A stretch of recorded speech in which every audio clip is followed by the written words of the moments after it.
Magandang araw guys, ito po si Lex Saison ang nag-aatid sa inyo ng mga nagbabagang balita.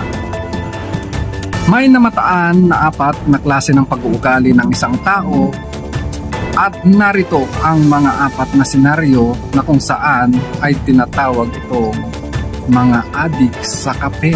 Nasaan ikaw dito? Tignan natin, let's go! Yan po yung una, kunwari nagwawalis pero nagsasagap ng mga balita sa kapitbahay.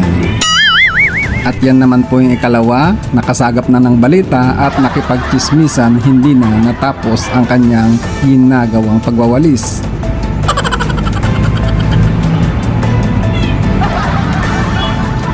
At yan naman po yung ikatlo, nag-iisip ng kung ano-ano, kunwari naglilinis kahit malinis na, iniisip yung pinagchismisan sa kapitbahay.